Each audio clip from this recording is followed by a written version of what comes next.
Muito boa noite, seja bem-vindo ao Pontos de Vista. Carlos Domingos, cá estamos para um olhar daquilo que são os principais acontecimentos da semana. Uma semana marcada, sem dúvida, pelos atos de xenofobia na África do Sul, que se estenderam também para o nosso país, com situações de retaliação aqui e acolá, que criaram então alguma instabilidade desta semana.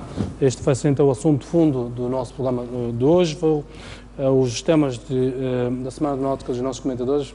Boa noite, José Jaime. Vou começar por você. Escolheu a aula de Sapiência de Fernando Couto esta semana na Escola de Ciências Náuticas. Boa noite. Escolhi este tema em que o empresário Fernando Couto chama a atenção para a situação da Marinha Mercante e também para a falta de capacidade, mas ao mesmo tempo para o potencial existente, tanto para se desenvolver esta área, assim como também a questão do quadro regulatório e a forma como tem sido aplicado nesta área. E ele chama a atenção, no caso, a questão da aquisição e licenciamento de embarcações. Algumas delas, como aliás ele diz, que foram feitas para os calmos rios da Europa, mas que depois têm que vir enfrentar as águas turbulentas do canal de Moçambique. E ele chama a atenção para a necessidade de responsabilização. Eu escolhi este tema porquê? Porque, ao mesmo tempo, está-se a ter um grande debate em relação aos grandes investimentos que estão a ser feitos no Estado, nesta área, com destaque para a empresa Ematu. Mas, fora isto, também a grande discussão que tem sido sobre a necessidade de se encontrar vias alternativas às vias rodoviárias, que com as nossas cheias cíclicas, muitas vezes, põem o país isolado. E um ponto que o empresário chama a atenção é a necessidade também de se desenvolver a navegação de cabotagem. Então, acho que são assuntos que, sem dúvida, vale a pena que sejam parte das nossas atenções. Até porque sucessivos governos têm-nos dito que vão apostar na cabotagem. Basta olhar para os últimos 10 anos do presidente Guebuza, desde o anterior ministro, mas meu nome, ministro Zucula, até Gabriel Metice, ouvimos este discurso de que cabotagem é que era o transporte intermodal, mas não acontece rigorosamente nada. Temos dois navios de cabotagem que estão ancorados aqui no Porto de Maputo, tanto quanto eu sei, fizeram uma viagem para transportar materiais de propaganda de Maputo a Pemba em apoio ao 10º Congresso do Partido Frelimo. Portanto, isto mostra... E não mais do que isso. Isto mostra a importância da nossa cabotagem e, aliás, como o Zé Jaime disse aqui, tivemos esta grave crise de o país partido ao meio com as cheias e a cabotagem podia ser uma grande alternativa. Houve um apelo do Ministério dos Transportes, mas não houve a resposta da cabotagem como alternativa ao transporte terrestre. Significa que alguma coisa está errada, porque... Mas não são só barcos, não são só barcos. Há questões de tarifas, de competitividade dos nossos portos, porque nós estamos sempre nas estatísticas, mas não discutimos muitas questões essenciais que são importantes para que, de facto, a cabotagem seja alternativa. Muito bem, o Fernando escolheu como assunto da semana a criação do mangal no Delta do Zambeze. Bem, eu li com interesse um comunicado em que dava conta que nos últimos 20 anos o mangal do delta do Zambeze cresceu em 4.000 hectares. Não obstante estas coisas serem contestadas por outros cientistas moçambicanos, não deixa de ser uma boa notícia e muito importante, dado que o mangal é o tipo de vegetação costeira muito importante para suster a erosão costeira, e o mangal em Moçambique, importantes reservas de mangal vão da Beira, passando pela Foz do Zambeze, a Climane, e ao Xinde, são importantes fontes de fixação do carbono, agora que nós discutimos todos os problemas do CO2 e dos gases poluentes da atmosfera, e no nosso caso vertente, também muito importante no papel que tem no sistema de reprodução do camarão. Esta notícia é interessante, que surge quando uma semana antes havia outra notícia que dava conta das descidas significativas nas reservas de camarão e das capturas do camarão em Moçambique. Talvez isto seja um pouco quixotesco estar a levantar aqui a questão do mangal, quando nós vemos população moçambicana que corta mangal como reserva carbonífera, ou seja, para produzir carvão e lenha, mas é importante essa chamada de atenção. E também gostaria de lembrar que no passado houve projetos muito importantes, nomeadamente aqui na Zona Sul, o FO2, mas também em todas as cinturas urbanas das grandes cidades moçambicanas, no sentido de se produzir árvores de crescimento rápido para serem uma alternativa na produção de lenha e carvão. Estes projetos desapareceram, estas terras foram deixadas à voracidade das nossas elites ascendentes para fazerem quintas nos arredores das grandes cidades, e a população começa a atacar tudo quanto é árvore e arbusto para continuar a fazer lenha e carvão. Muito bem, vamos aos temas que escolhemos. Vou começar por ti, Fernando, hoje. O tema da xenofobia acaba por então ocupar as páginas dos jornais, não só de Moçambique, como praticamente a generalidade dos países africanos e até do mundo, como temos a ocasião de ver reações, inclusive do Papa. O que é certo é que este é um facto recorrente, eventualmente nesta altura tem alguém vindo com uma dimensão diferente das outras ocasiões. Queria ver o seu comentário relativamente a este aspecto em concreto, Inês. Bem, eu sabia que era incontornável esta questão no nosso programa, e também olhei para os jornais e para as redes sociais, e portanto estou a tentar, ou vou tentar levantar algumas coisas que fogem, ou tentar fugir um pouco àquilo que tudo já foi dito. E em primeiro lugar gostaria de dizer que isto não é um problema da África do Sul, deve ser um problema, e se olharmos ao nível continental, que nos envergonha a todos, como africanos, como construtores, à nossa dimensão, de um continente novo, de um continente com novos valores. E, sobretudo, quando alguns de nós, quando eclodiram os conflitos étnicos na antiga Jugoslávia, exultámos de algum modo, no sentido de dizer, afinal, não são só os africanos que se matam entre eles, também entre os europeus, afinal há conflitos de natureza étnica e eles também se matam entre eles, portanto, depois do Holocausto e do genocídio que foi a matança dos judeus na década de 40. Segunda questão que me parece importante é que também é dramático, que isto é um conflito entre pobres, ou seja, entre os pobres sul-africanos e os pobres da região e do continente, que vão à procura do seu paraíso económico na África do Sul. Então, é dramático ver pessoas, os explorados e aqueles com mais dificuldades económicas no nosso continente, que se batem entre eles. Inclusivamente, me parece um pouco excessivo a palavra estrangeiro.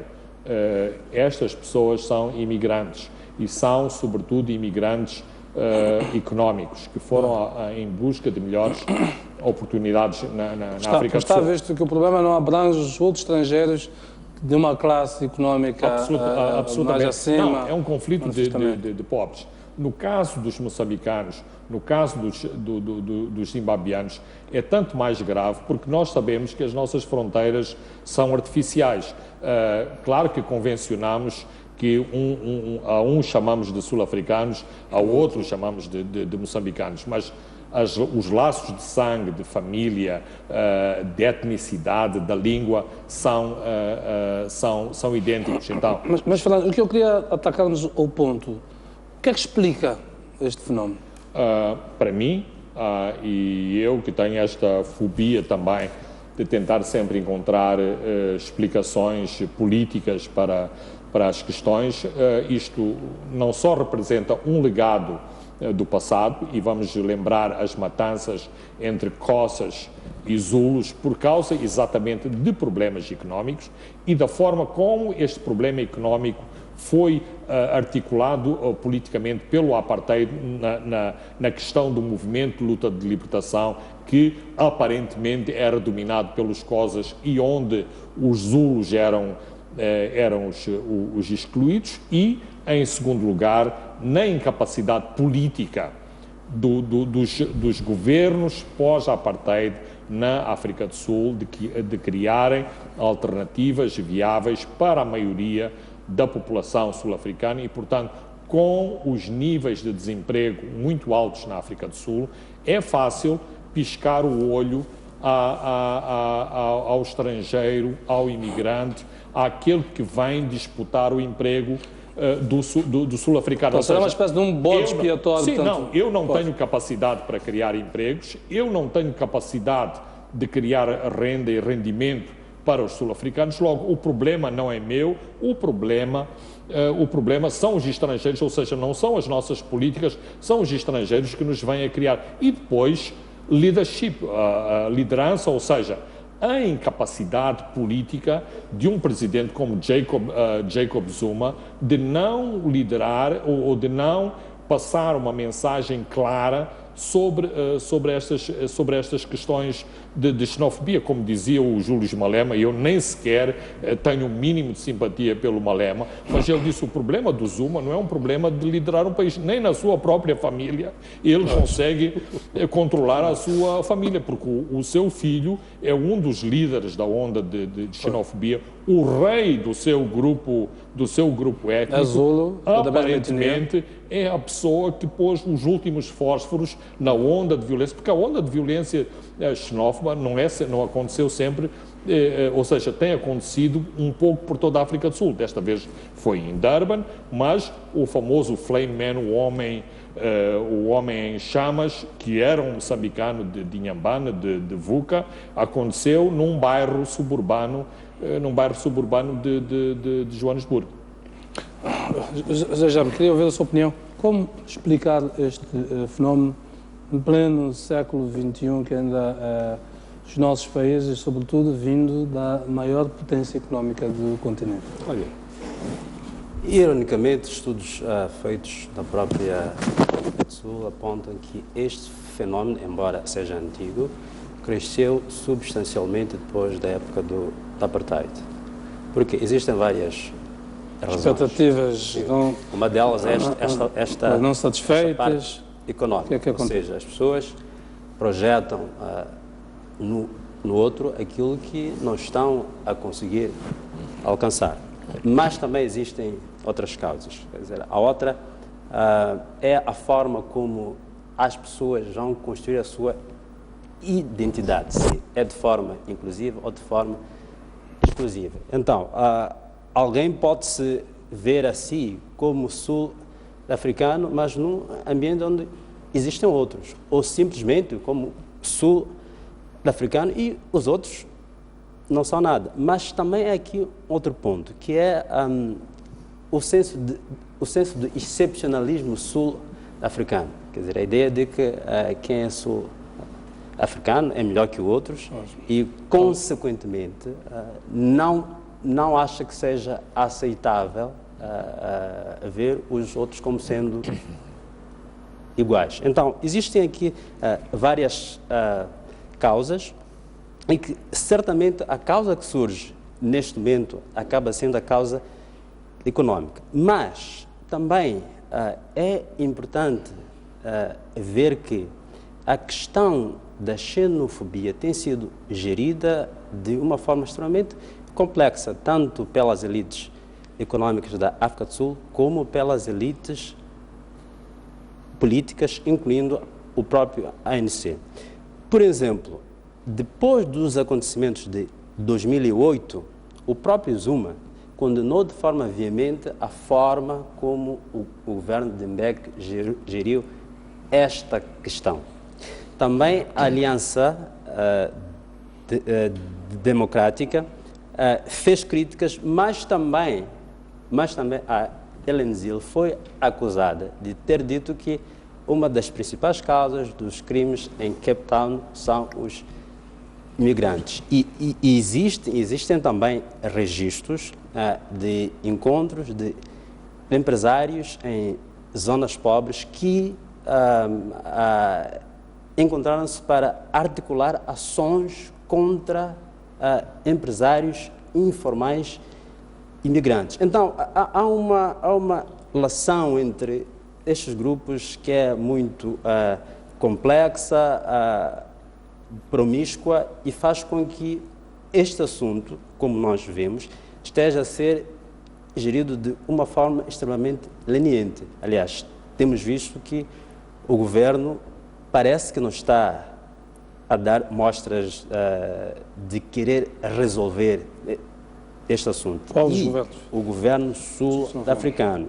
E mesmo dentro da própria África do Sul, há estudos que mostram que depois de 2008 não houve responsabilização pública das pessoas que estiveram envolvidas nestes atos.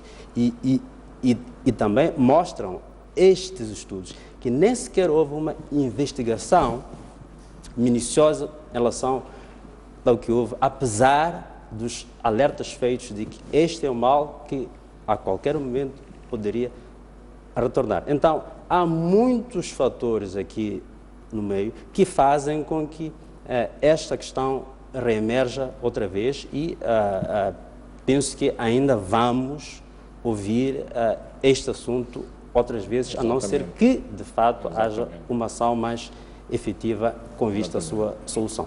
Tendo em conta que o que acontece na África do Sul tem um impacto extraordinário nos países todos à volta, porque estes imigrantes são oriundos destes países, inclusivamente de Moçambique, e por isso que nós estamos a dar toda esta atenção a este assunto, porque uma parte significativa que está envolvida nisto, estamos a falar de moçambicanos. Por isso temos lá o vice-ministro do Interior, temos lá várias pessoas que são interessadas nisto. Que papel é que têm os governos destes países cujos cidadãos, digamos, estão a ser as vítimas neste processo, tendo em conta que um dos problemas que se coloca neste problema, um dos problemas que se coloca neste assunto em particular, tem a ver com questões que estes mesmos países vivem. Bom, Portanto, a lógica de que já ouvimos muitos governantes nossos a dizerem voltem para casa, é melhor irem sofrer em casa do que sofrerem fora. Sabendo que condições reais há que condições reais é que os nossos governos podem dar aos nossos, estou a falar na globalidade dos países à volta da África do Sul, podem dar a estes cidadãos se voltarem. Bom, está claro que grande parte desses imigrantes estão nesta condição porque as condições existentes nos seus próprios países são inadequadas. As piores condições da África do Sul ainda são das melhores relativamente aos seus próprios países. Mas aqui é preciso também olhar para a contradição da própria SADC. Por quê? Porque a SADC, que era SADC, ela surge justamente para lutar contra a dependência da África do Sul originalmente, quando surge em 1980. E depois ela uma comunidade económica. Ajusta-se, mas essencialmente vemos que a dependência económica em relação à África do Sul ainda existe. Este aqui é um ponto. Eventualmente até se tem agudizado em alguns Justamente. Agora, a SADC também propõe-se ser uma comunidade em que há uma convergência, tanto econômica, como também em torno de alguns valores políticos, coisa que na prática vemos que não está a haver. Mas há uma crítica que tem sido feita principalmente pela sociedade civil em relação a esta organização, que é o quê? É o fato de a SADC estar a ser feita à margem dos povos. E nós vimos nos encontros, tanto que foram realizados em Maputo como em Angola, uma crítica muito forte da sociedade civil, alertando que é necessário que a SADC se reflita na vida dos povos. E penso que, em parte, isto que nós estamos hoje a ver é um reflexo da falta deste alinhamento da SADC em relação àquilo que é a dinâmica que ocorre nos povos que fazem parte desta Os líderes dizem região. uma coisa, mas os cidadãos depois não. Por exemplo, um exemplo muito simples. Quando em 2011, em plena SADC, indivíduos da região, inclusive Moçambique, foram barrados a entrada em Angola, com visto e tudo. Quer dizer, então, não há alinhamento entre aquilo que os Estados, governos dizem e aquilo que são os interesses e aspirações dos povos que fazem parte desta região. Então, é importante que, de fato, a SADC seja mais sensível àquilo que são as aspirações dos povos que fazem parte da África Austral. Fernando, queria deter-nos. O editorial do Times de ontem é muito cáustico relativamente a isto. E levanta as questões que a mim me parecem pessoalmente que faz uma fotografia da realidade da África do Sul. O editorial diz que não estamos bem na África do Sul, essencialmente. Diz que não faz sentido que 21 anos depois ainda haja 12 milhões de pobres sem acesso à água, habitação e energia. E diz que por incompetências da liderança política do ANC, tudo isto é por incompetência da liderança política do ANC que fomenta a corrupção, o nepotismo, que o sistema de educação protege incompetências, os professores de matemáticas não sabem contar, os professores de português não sabem falar, que não faz sentido que tenhamos um governo que deixa o presidente rir-se de nós após roubar o nosso dinheiro, que o poder está nas mãos de um grupo de ladrões que rouba o povo para construir os seus próprios palácios. Estamos numa sociedade do crime porque o próprio governo permite que se mate os seus próprios cidadãos e os seus agentes, também eles são responsáveis por matar os seus cidadãos, que, digamos, de forma conclusiva, o demónio vive dentro de nós próprios. Somos excepcionais apenas na arrogância relativamente aos outros. Quando olhamos para esta fotografia, eu queria sempre que tivéssemos em conta a análise da situação da África do Sul, mas também de nós próprios.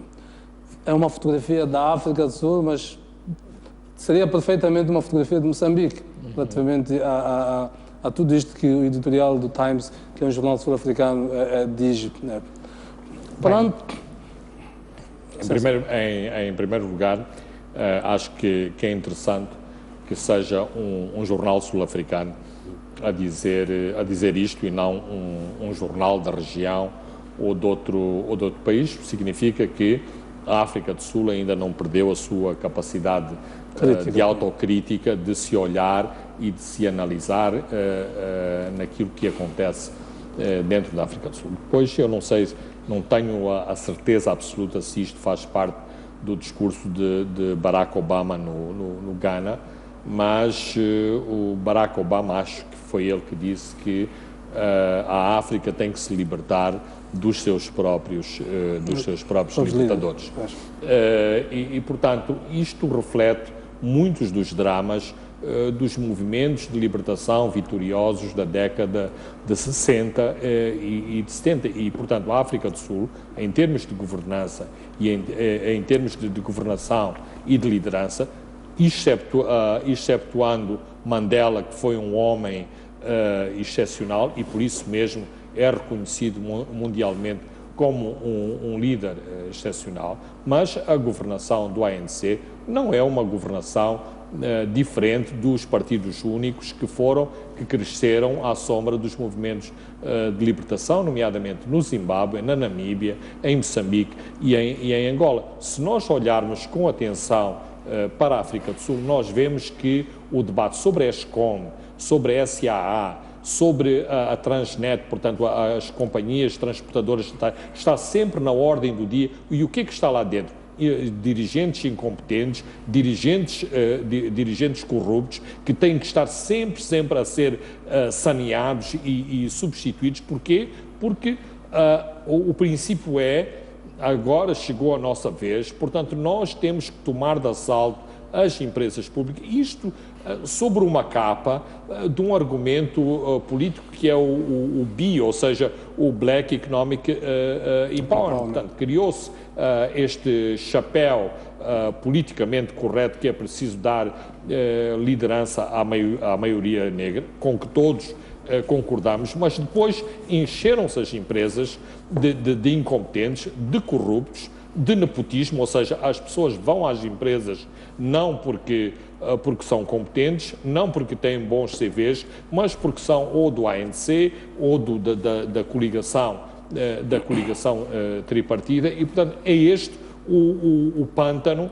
em que está a África do Sul. E por isso mesmo, e o Zé Jaime já disse isto, mesmo com esta crise que eles estão a viver neste preciso momento, em termos de clareza, de luz, quer da direção do ANC, quer da direção deste governo, quer do presidente da África do Sul, não há clareza como lidar com o problema da chamada xenofobia. Por exemplo, o líder dos sindicatos da COSATU disse que isto é um problema de ilegais, temos que pôr os ilegais nos campos e depois apurar quem é legal. Isto não é um problema de ilegais. Isso é completamente, mostra a desorientação na África do Sul para lidar com um problema desta natureza. E alguma amnésia. Ou seja, nós não recebemos o ANC em Moçambique para termos uma fatura de volta, ou seja, não assinamos um cheque em branco para quando a África do Sul, do pós-apartheid, se tornasse democrática, termos o retorno em juros. Mas o ANC tem que olhar para a região e também tem que olhar para o seu passado. Aliás, como nós também temos que olhar para a Tanzânia, para a Zâmbia, e é esta a região solidária que nós temos que construir. E não é, e claro, espero que possamos abordar estas questões das retaliações do olho por olho, dente por dente, que não são a solução, mas esta é a região e a África solidária que deve existir, e não é a região que diz, ok, estão-nos a expulsar, nós também vamos expulsar. Ironicamente, estamos numa situação em que, no momento em que ocorre isto, por várias questões conjunturais, o nosso antigo presidente está em tratamento na África do Sul. Como é que vamos fazer? Também o presidente tem que ser expulso da África do Sul porque é um moçambicano. Portanto, as coisas são muito complexas e a África do Sul e a sua liderança não está a ser capaz de dar as respostas adequadas a uma situação com esta complexidade. E olha, Fernando, há um ponto, eu não creio que seja desorientação apenas, eu acho que também são certos dilemas. Por quê? Porque, como nós vimos aqui nos mídias, há pessoas que de fato têm uma crença forte e eles expressam em público que o problema são os imigrantes. Pois. E mais ainda, eles ligam esses imigrantes ao crime. E houve situações que os mídias reportaram de pessoas envolvidas em violência a dizerem ao ANC de que se eles acham que eles não devem fazer justiça com as suas mãos, então eles que esperem para ter voto dos tais imigrantes. Então, quer dizer, a questão política aqui também há um certo dilema sobre como domar, como resolver esta violência. E aquilo sabendo que eu disse em relação a aquilo que está a dizer, que os votos que levam o ANC, que mantêm o ANC no poder, não são os votos daqueles que nesta altura não estão a ser tocados por este aspecto, ou seja, as classes médias, as classes altas. Os votos vêm essencialmente desta gente que está desta gente, de algumas destas pessoas, porque temos que ter sempre o cuidado de não generalizar, não é toda a gente na África do Sul que está envolvida nisto. Claro. Mas destas classes representativas são as classes que votam no ANC. Aliás, vemos a massa de apoio que o ANC tem nestes bairros e vemos quão espantoso isto é. Eu estive a fazer as últimas eleições da África do Sul em maio e andei por muitos daqueles bairros e vimos, de facto, toda a força que está ali. Será um pouco também esta questão política de, bom, como é que se lida com o nosso eleitorado leal e aquele eleitorado que nos é leal em todos os momentos. Não, e olha, Jeremias, isso não é tão excepcional assim e nem é tão longe de nós, por exemplo. Vejamos a violência política nos processos eleitorais aqui no nosso país, como é que ela tem sido e como é que ela tem sido gerida. Então, são dramas, são dilemas que de fato ocorrem, principalmente em situações em que o governo ou quem está no poder tem sérias dificuldades em apresentar soluções para esses grupos. Então, naturalmente, ele fica vulnerável ou perde a força, talvez moral, inclusive, de apelar para que aquelas pessoas não recorram à violência. Então, é importante aqui ver que também é uma crise do próprio Estado que não consegue se legitimar a partir de apresentação de soluções concretas para aqueles indivíduos. Então eles dão-se a liberdade de buscar soluções eles mesmos. Não, a questão dos votos leva muitas vezes à procura de soluções facilitistas para todos os problemas e às vezes fazer política e tomar decisões políticas significa ir ao fundo das questões. Hoje em dia há muitas críticas que surgem dos nossos tempos pós-independência, dos próprios discursos de Samora Machel. Não era bem isto, mas Samora sempre insistia nesta questão de para criar a nação, para desenvolver a nação, era preciso matar a raça, a tribo, a região, e hoje muita gente acha que isto era um exagero, que eram extremismos. Mas a visão estava lá, Mas nesta época dos nacionalismos, eventualmente não fosse possível segurar, digamos, estas manifestações que nós vemos, como diz o Fernando, não só aqui, os movimentos de extrema-direita que vão surgindo um pouco de todo lado, são, agora, digamos, um sintoma Porquê que na Europa há esses debates se é correto ou não atirar os imigrantes para bairros segregados? Porque exatamente os imigrantes estão ligados à criminalidade, à violência, agora ao chamado terrorismo, ao jihadismo. Porquê? Porque são ilhas, porque são marginalizados. Eu estava a ver uma entrevista do ainda presidente da Síria, em que dizia que a Suécia é que tem que lidar com este problema do jihadismo, porque uma parte dos líderes jihadistas são árabes, mas com nacionalidade sueca. Aliás, com nacionalidades europeias na globalidade. Então, são europeus que estão ali, de passaporte, que estão a liderar estas insurgências nesta região do mundo. Há próprio drama dos barcos do Mediterrâneo passa por se criarem condições económicas do outro lado do Mediterrâneo, ou seja, a sul do Mediterrâneo, para que não aconteçam nem as tragédias dos naufrágios do Mediterrâneo, nem as questões de termos milhares e milhares e milhares de africanos que vivem nas condições mais degradantes, que são estas prisões modulares, onde são acolhidos estes refugiados que vêm nos barcos de África. Portanto, o problema não é só daqui, não é só da África do Sul, são problemas muito mais transnacionais, na verdade. Eu queria que refletíssemos na nossa perspectiva. Toda esta fotografia, como eu dizia, da África do Sul, é a nossa fotografia também. O professor Carlos Ferreira chama-lhe sismo social. O nosso 5 de fevereiro, depois 1, 2 de setembro, tem um pouco esta gênese. A questão que eu coloco é, para as nossas realidades, que situações, que tipo de decisões, de opções estratégicas os nossos países têm de tomar para cautelar que isto venha ao de cima. Nós também temos cá os nossos estrangeiros, é preciso não esquecer. Nós temos muitos nigerianos, muitos imigrantes dos países ocidentais que se estão instalados, temos muitos chineses. E, portanto, e depois temos muitos dos problemas que o The Times mencionava aqui, os tais problemas sociais de moçambicanos que não têm oportunidades e que veem nos outros um acesso privilegiado dessas oportunidades. Um pouco acautelando isto, estes atos xenófobos que podem ser. Que papel nós, como moçambicanos, nas nossas lideranças, devem ter nisto? Bom, primeiro temos a questão da chamada relativa privação, que é este lado econômico.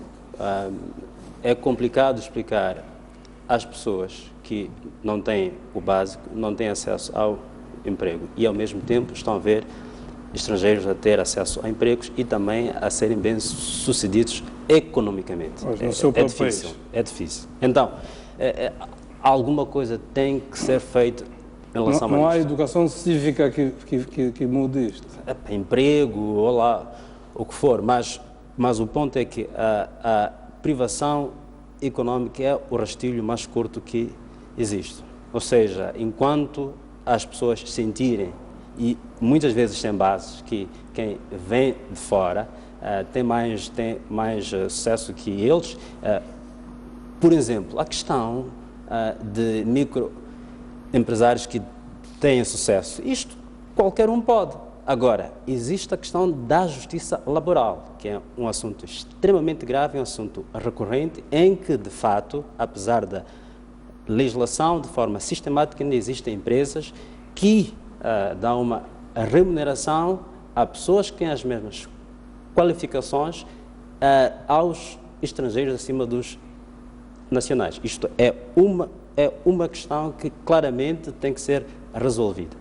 Agora, tal como vimos em Inhambane, na Sazol, os trabalhadores a dizerem que, bom, os trabalhos que estão a ser feitos pelos sul-africanos podem ser feitos por moçambicanos. Portanto, esta ideia subjacente de que há estrangeiros a fazer coisas que podem ser feitas por moçambicanos, esta ideia em si é, digamos, uma ideia problemática. Ou seja, a tal de formação profissional de que tanto se fala, ela tem que ser efetiva, no sentido de se criar uma mão de obra qualificada que, de fato, possa estar à altura dos tais estrangeiros que supostamente têm as mesmas qualificações, mas, no fim, ganham mais. Então, esta questão tem que ser olhada com extrema importância e atenção. Agora, eu tendo a ser mais otimista em relação a isso, quando olho para nós, no sentido de crer que nós, moçambicanos, não temos esta cultura de construção de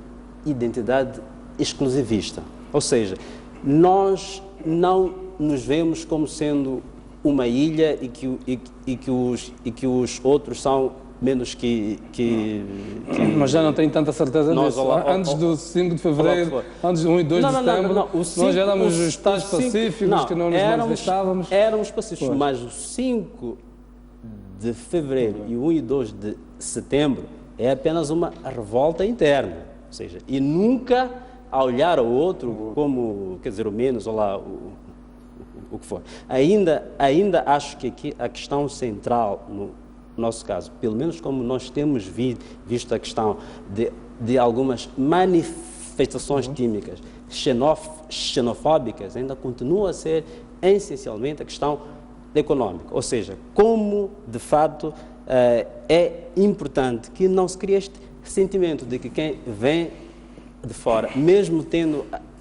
as mesmas qualificações, condições, supostamente consegue se dar melhor a quem é moçambicano. Acho que este ponto é importante e pode ser, no meu entender, abordado olhando para as políticas de emprego e outras formas existentes de promoção do empreendedorismo a nível local e Fernando, como é que nós... queria continuar nesse ponto do Zé Jaime. É assim, problemas de lei laboral são problemas de lei laboral e não deve haver facilitismos nestas coisas de discriminação. De qualquer forma, muitas vezes eu vejo um discurso a tender para o chauvinismo e para a xenofobia, exatamente na área laboral, tentando o discurso político, o discurso das elites e o discurso oficial, a tentar justificar a falta de emprego ou problemas de emprego e de trabalho com os estrangeiros. Ou seja, também aqui há uma muleta muito confortável de muitas vezes se imputar aos estrangeiros os problemas que temos da criação de emprego e de trabalho. E atiramos para debaixo da carpete alguns problemas importantes que têm que ser enfrentados. Vamos a casos concretos.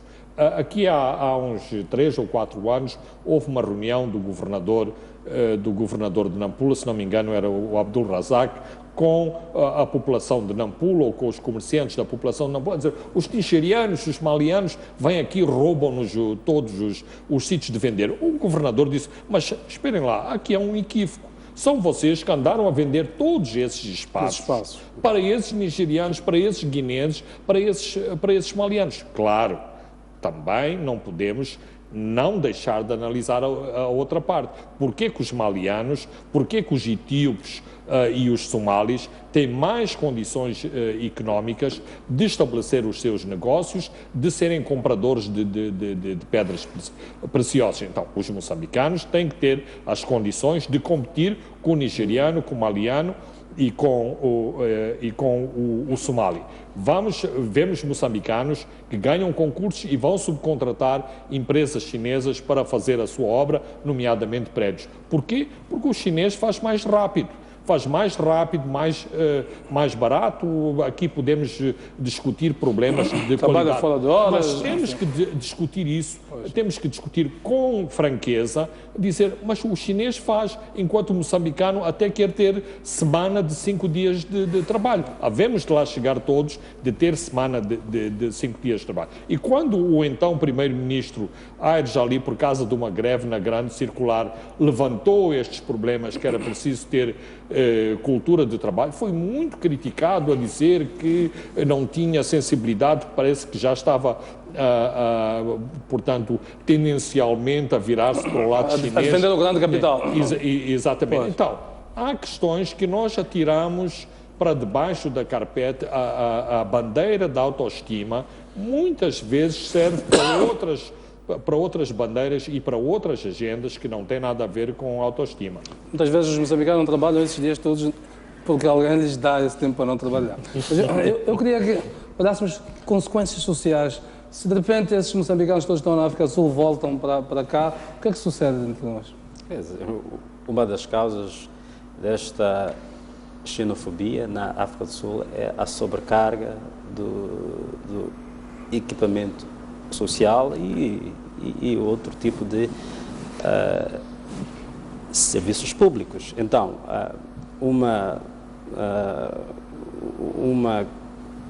efeito óbvio há de ser esse, é que não vai ser possível que, de fato, o país, a breve trecho, receba, absorva e consiga garantir o básico para essas pessoas, incluindo emprego. Então, há de ser, sem dúvida, um grande desafio. Mas nem pode ser esse o caminho. Nem pode ser esse o caminho, Jeremias. Se colocar. Hoje, é o que está a acontecer, pelo menos...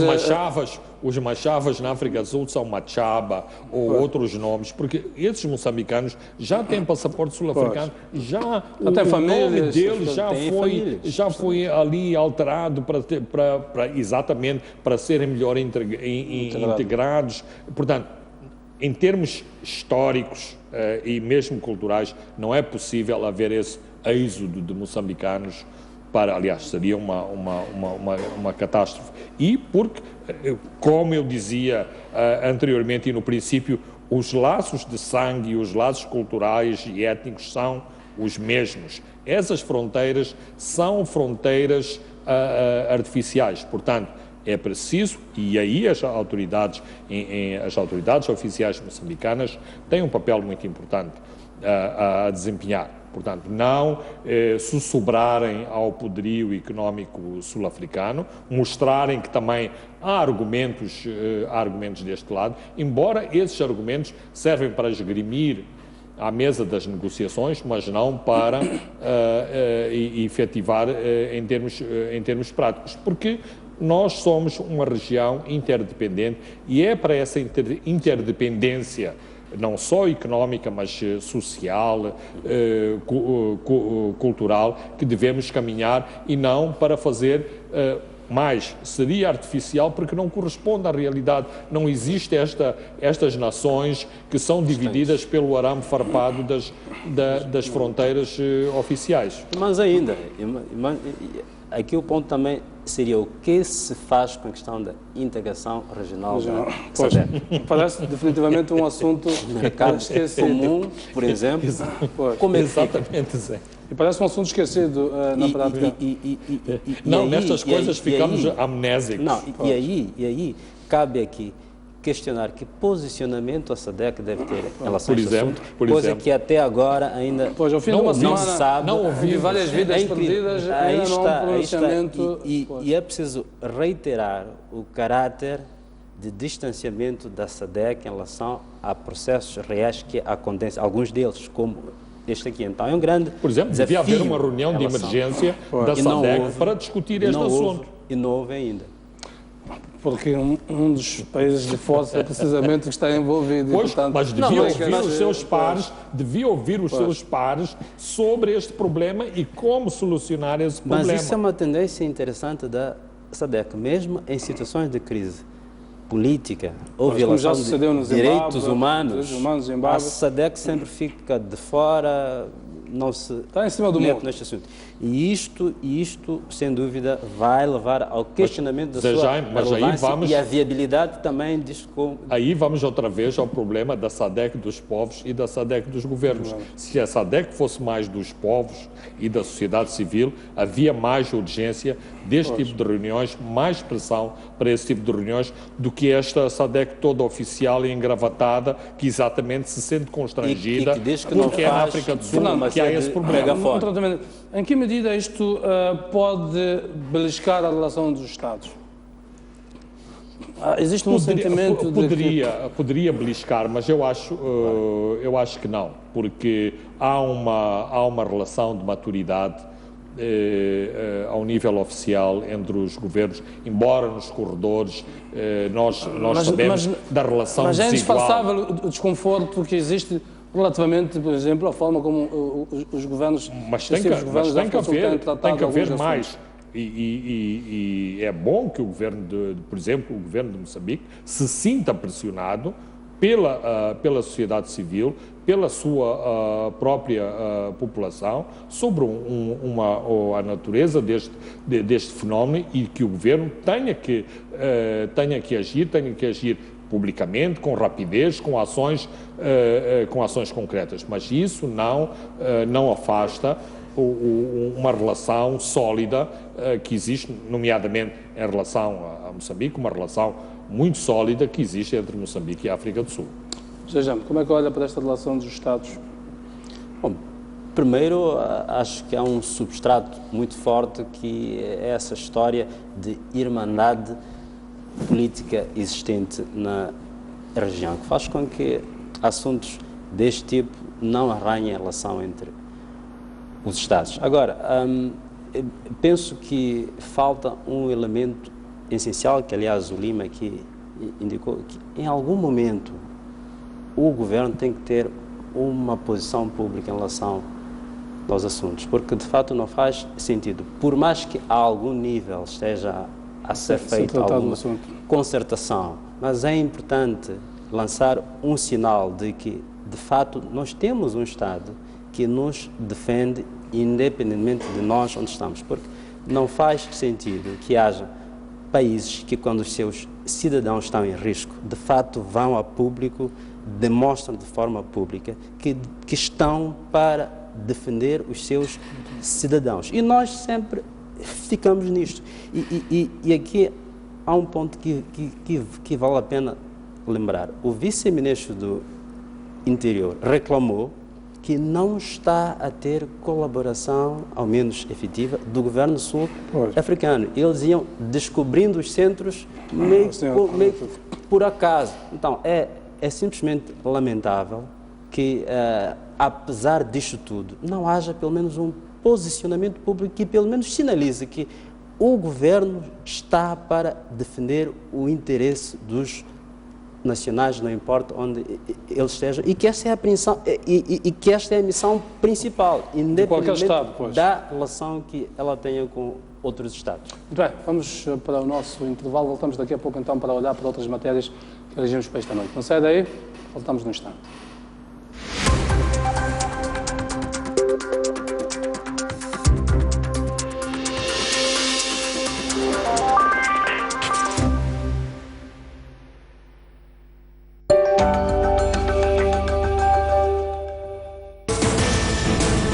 Conheça histórias, saiba dos progressos e realizações das províncias do centro de Moçambique. Aqui, no Jornal do Centro.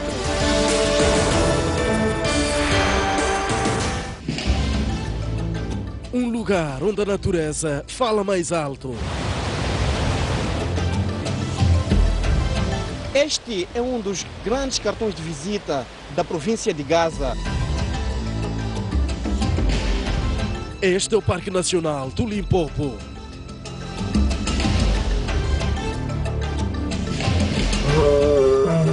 Devo confessar que estou com medo. É atração, é aquilo que o turista precisa de ver quando diz que vou a um parque.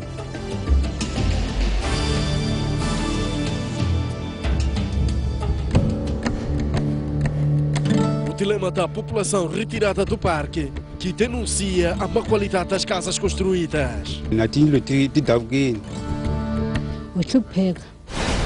A não perder este domingo.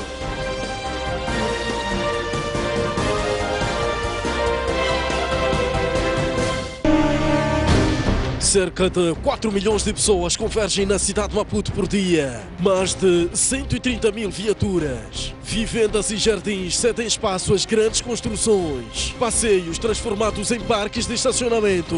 Pressão urbana na cidade de Maputo.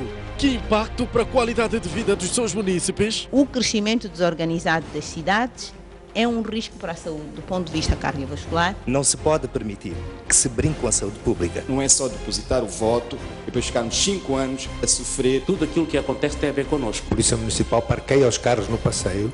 Eu já ouvi um vereador dizer às pessoas para parquear os carros no passeio. Na rádio, um vereador. Há esta pressão resultante de guerras e calamidades naturais. Considera haver condições para o município lidar com esta situação? Está na hora de começarmos a deixar o argumento da guerra. Podemos continuar a falar das calamidades. Temos que reconhecer que, em certa medida, nós próprios é que as provocamos. O Conselho Municipal tem de deixar de ser uma instituição de beneficência e apoio à malandragem. É preciso começar-se rapidamente a descentralizar os serviços. Até que ponto o Conselho Municipal aceita a colaboração do munícipe de grupos? Neste país todos têm opinião, mas para fazer é muito difícil.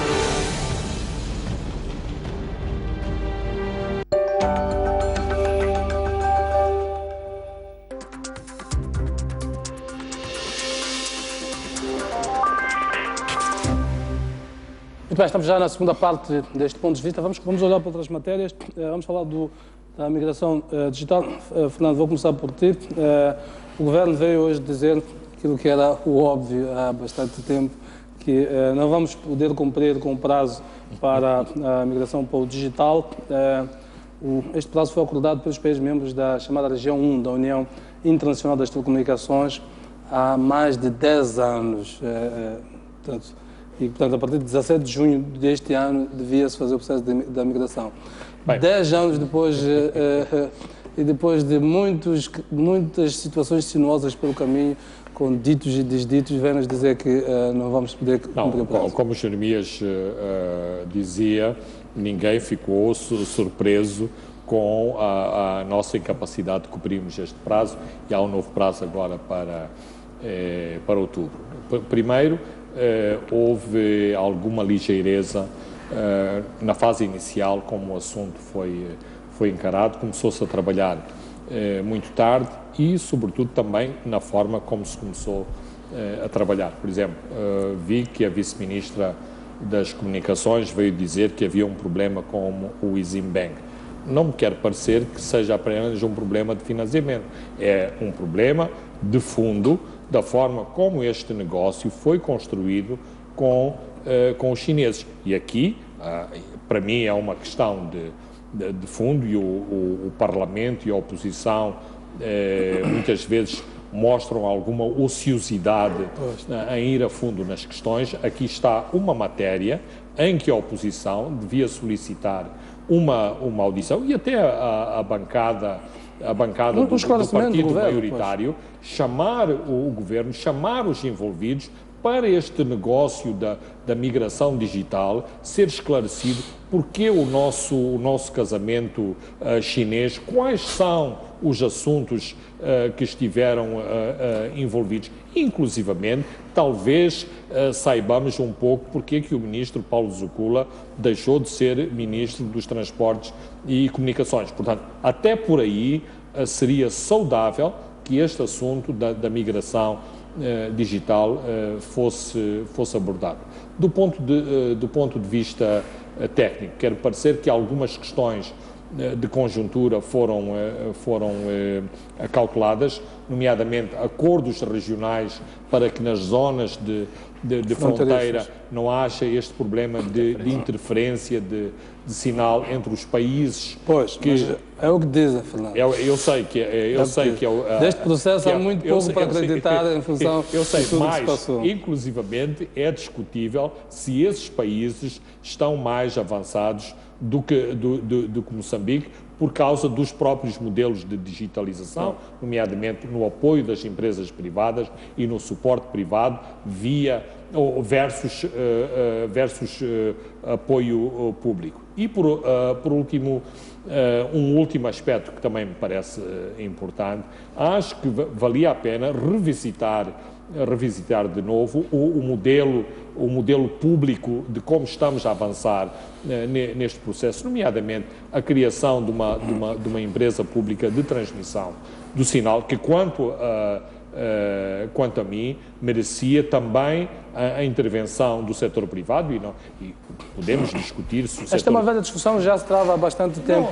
Havendo um setor privado manifestamente com competência para fazer isto, mas quando se trata de criar a empresa de transmissão de sinal, ela só foi constituída entre 3 empresas do Estado, portanto é uma sociedade anónima com a 100% de capitais públicos. Aqui podemos discutir se o interesse público e o interesse privado não serão contraditórios.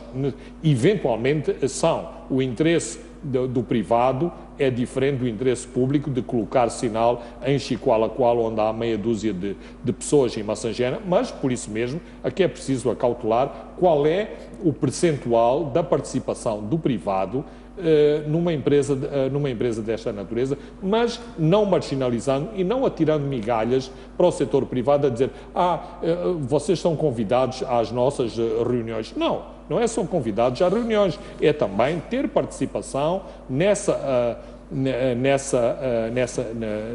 empresa. Portanto, não me parece que esteja tudo perdido, mas este atraso é decorrente de várias falhas que houve na preparação deste processo.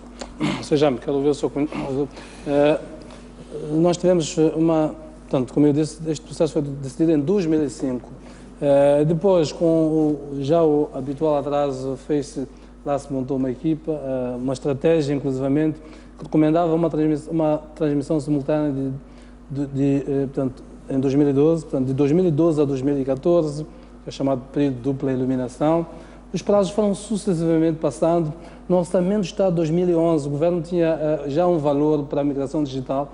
Na altura eram 64 mil milhões de meticais. Anos mais tarde o valor disparou. Enfim, o que é certo é que o assunto parece que foi sendo levado com muita leveza. O governo anterior, infelizmente este governo está a apanhar por tabela, porque enquanto o assunto é feito. Mas o governo anterior teve todo o seu mandato, os 2 mandatos, para gerir este assunto. E, inclusive, no ano passado, quando se vê anunciada pomposamente a StarTime que ia conduzir este processo, vieram de novo as garantias de que este processo ia ser conduzido. E hoje vai-nos dizer o que nos dizem. Bom, os aspectos técnicos ficam por vossa conta, que são da área, apenas vou falar do processo. Não deixa de ser espantoso, de fato, porque pelo menos de há uns 2 anos para cá, tanto sob o ponto de vista do modelo de financiamento, lembro-me que houve um estudo do CIP, do Milton Machel, que chama a atenção para os contornos nebulosos de como é que o financiamento da migração digital estava a ser feito. Este é um ponto. E, aliás, é um assunto que até agora não foi esclarecido. Embora diga-se que a Star Times Media não é parte, mas, quer dizer, é um pouco estranho e que é apenas a StarTime chinesa, que é 100% pois, o acordo chinesa, chegou a ser publicado, mas o financiamento nunca chegou a ser justamente da Exim Bank. Então, quer dizer, é estranho, mas bom, é assim mesmo. Este é um ponto. Outro ponto é que há cerca de 3 anos, houve um estudo feito por Tomás Vera Mário que indicava que o processo estava em atraso. E, na altura, só havia um draft de uma estratégia. Quer dizer, é impressionante como, apesar de, ao longo deste processo, terem havido alertas de que o processo estava em atraso, de forma recorrente, o governo disse que não, que tudo estava sob controle. Então, de fato, não surpreende que, chegados aqui, saiba-se finalmente aquilo que nós todos sabíamos, de que não haverá o cumprimento dos prazos. Agora, eu penso que é importante, chegados aqui, como bem disse o Lima, que se reveja o envolvimento dos stakeholders. Okay? O vice-presidente da Comissão, Simeão Mengelase, disse de forma muito clara que os países da região que de fato avançaram é porque eles tinham um modelo de financiamento baseado no setor privado e que era importante, quer dizer, que no nosso caso parte do atraso deve-se ao modelo de financiamento público que nós adotamos. Então, nesta fase que nos resta acelerar o passo ou remediar com os tais acordos regionais, mesmo que não seja dito em público, mas era importante, talvez, chamar-se esses stakeholders de volta, e principalmente o setor privado, né? E ver se é possível tentar-se acelerar o passo, por um lado, por outro, tentar-se remediar a situação para que, a par destes acordos que estão a ser feitos, não haja algum blackout ou as tais interferências técnicas que se dizem que podem ocorrer. Pois, Fernando, a justificação foi dada hoje, tem a ver com os modelos de financiamento, mas na prática a estratégia de migração está pronta desde 2011, o draft, desde 2011. Eu tenho o draft, foi ocasião de o discutir em vários encontros. A estratégia só foi, na verdade, aprovada no ano passado, em 2014. Tivemos um draft de 2011 a 2014. E a estratégia, tal como muitas vezes fazemos neste país, é bonita, é convincente e tem lá todos levanta aspectos ligados à forma de pagamento dos cidadãos, à necessidade de existência de reguladores no setor, a existência de uma lei de rádio e televisão, um modelo de financiamento da empresa de transporte de sinal, como nós temos aqui, e o processo regulamentar do seu funcionamento. Estava tudo lá, mas faltou, digamos, dar-se o andamento ao processo. E agora há riscos, porque, pronto, embora se diga que os países são soberanos de tomar as suas decisões. O que é certo é que estas interferências ninguém garante que não vão acontecer ao nível porque a tecnologia digital é mais potente que a analógica. Pois. E mais do que tudo, temos países como os países que fazem fronteira com Moçambique, Suazilândia, Malawi, que os olhamos de cima para baixo, que estão muito adiantados nessa estratégia.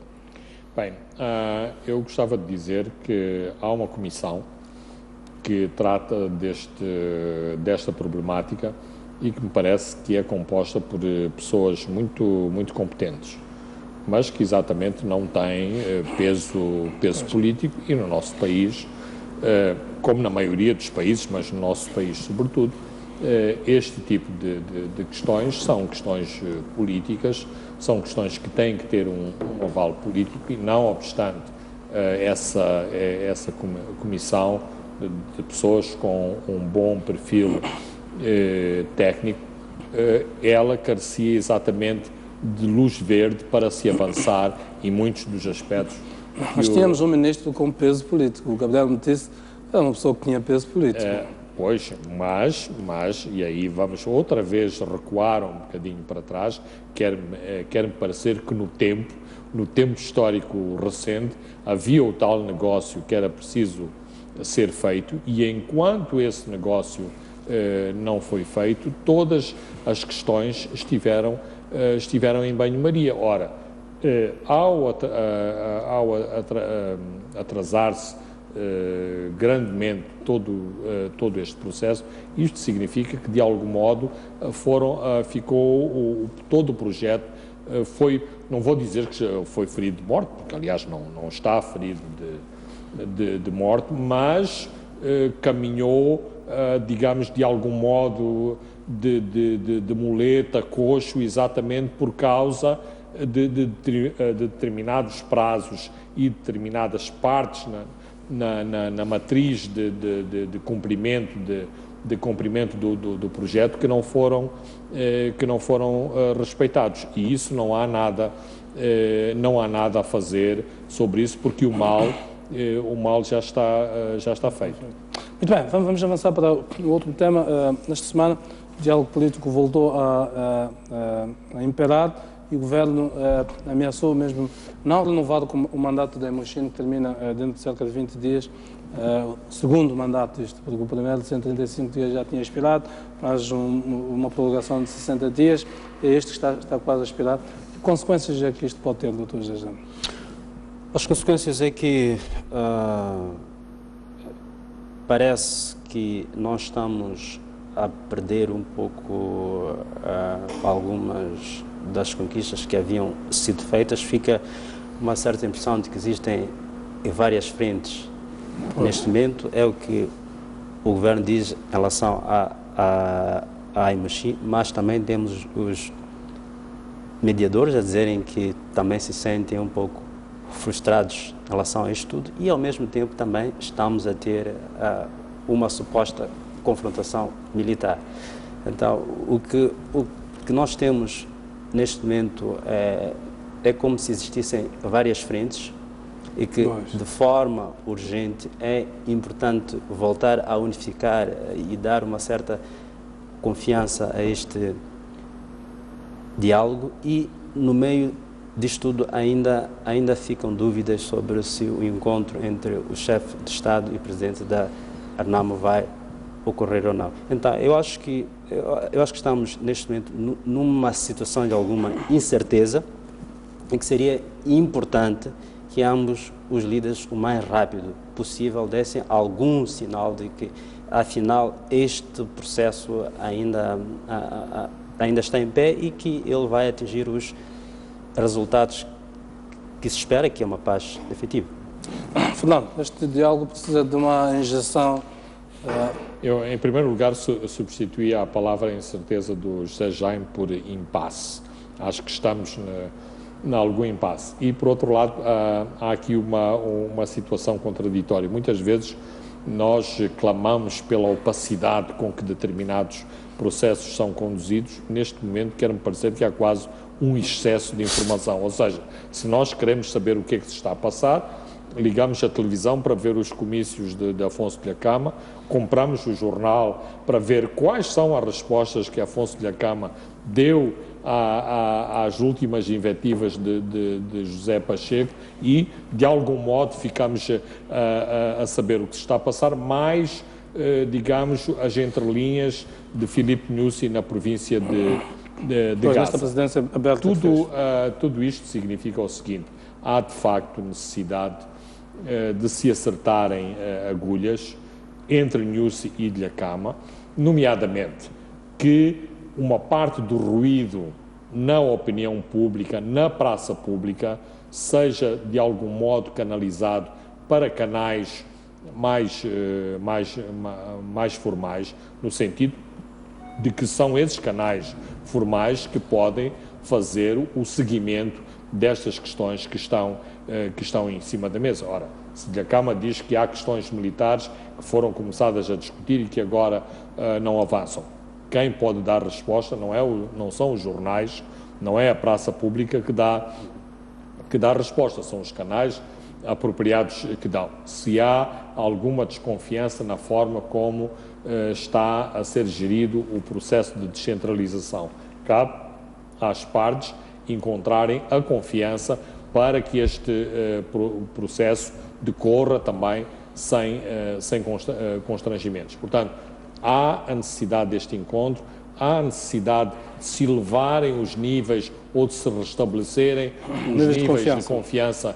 entre os dois líderes para se avançar, porque neste momento estamos, digamos, numa situação meio pantanosa e de arrastar de pés, inclusivamente, e me parece que isto não é a questão, argumenta-se muito que o negociador governamental devia ser substituído. Ora, não me parece que esse seja o problema. Acho que há aqui algum revanchismo no sentido de se exigir a cabeça de José Pacheco, mas não é por aí que as negociações não avançam. Ele é apenas o conduit das políticas do governo em relação ao diálogo com a Renato. Fernando, havia a expectativa de que com a tomada do poder dentro do Partido Frelimo por parte do presidente Filipe Nyusi, tudo isto seria como que uma varinha mágica e isso não está a suceder. Portanto, curiosamente, os períodos mais mortos deste diálogo são esses desde essa altura para cá. Haverá alguma relação de causa e efeito? Há claramente, porque inclusivamente toda esta questão de Gaza e toda a questão do avanço da Renamo para Gaza pode ser uma casca de banana para Nyusi, ou seja, alguns obstáculos que ele está a enfrentar sobre outra capa, portanto, não sob a capa que seria outro tipo de obstáculos, comissão política, mas outro tipo de avisos à navegação, a que ele também tem que ser... Acha que haverá ainda setores dentro do Partido Frelimo que não olham para isso com bons olhos? Absolutamente, nomeadamente do ponto de vista militar, nomeadamente dentro desta perspectiva que a progressão da Renamo em Gaza ou a progressão para Maputo corresponde exatamente a este tipo de ameaça que a Renamo quer militarmente, digamos, ter o país à mercê, não só na zona centro, mas também na Mas zona agora é sul. Presidente da República, Presidente do Partido, Comandante em Chefe das Forças de Defesa e Segurança, tem tudo nas suas mãos. Portanto, esta teoria de conspiração nem sequer faria sentido para um líder. Mas faz sentido. Por exemplo, penso que há uma semana houve uma reunião da OJM no Xaixai. Uma parte na liderança da Frelimo achava que seria a chacina da atual liderança da juventude partidária, porque deveria representar um sinal claro que Nyusi já estava a controlar tudo e estava no corte com o passado. E, portanto, iria haver o chamado corte com o passado. Ora, tanto quanto sei, foi o próprio presidente Nyusi que achou que devia haver contenção e que isto não é uma questão de toda a gente tirar as facas e as espadas para fora e fazer o ajuste de contas pós-comitê central. Então, esta situação de Gaza pode ter sido, digamos, despoletada por movimentos da outra parte, no sentido de forçar ou de fazer estes movimentos acontecerem, de algum modo embaraçam as próprias decisões do presidente Nyusi, neste caso, enquanto comandante em chefe das Forças Armadas, e a própria questão política. Será que Dhlakama, que está toda hora a falar de paz, quer mesmo uma confrontação militar, quer pelo menos causar alguns embaraços em termos militares? E, portanto, o seguro morreu de velho. Não é que o presidente Nyusi assinou um cheque em branco para a RENAM e para o diálogo com Afonso Dhlakama. José Jean, quero ver a sua opinião. Aquele otimismo do presidente Nyusi anterior a ser presidente do Partido Frelimo não é o mesmo, pelo menos na primeira declaração que ouvimos dele em Gaza, à margem da sua presidência aberta, já era uma declaração mais contida. Haverá alguma relação? Cortou-se este ímpeto vimos nele, de procurar paz sem condicionalismos, de encontrar-se com Afonso Dhlakama em qualquer lugar, ficar o tempo que fosse necessário à espera de Afonso Dhlakama, que causou toda aquela boa impressão. A política real é um pouco mais complexa do que é-nos dado assim à vista. E penso que um dos pontos importantes, um dos grandes desafios que neste momento Nyusi tem é justamente unir o seu partido. E não se pode assumir que de uma hora a outra existe uma confluência do pensamento em relação a questões sensíveis como estas, a questão da paz e outras. Agora, o que me parece um pouco estranho é que ainda continua a guerra de palavras que havia antes. Por exemplo, enquanto o ministro Pacheco diz que não há lista das forças que vão ser reintegradas, o Dhlakama diz que não só ela existe, como ela foi entregue e que ele se comunicou com o chefe de Estado em relação a isto. Então, isto para mim é que continua a ser a coisa mais preocupante. Ou seja, parece que ainda não existe um alinhamento entre a chefia do Estado e quem faz negociações, e também, embora de forma tímida ainda, esta semana tivemos um membro da Comissão Política em Nampula, a Lucília Ama, também a ter um discurso, vamos dizer, uma redescrição do que de fato foi, na essência, o encontro e o acordo verbal entre Nyusi e Dhlakama. Então, isto tudo faz com que volte aquilo que eu disse antes. Eu ainda acho que aqui é muito mais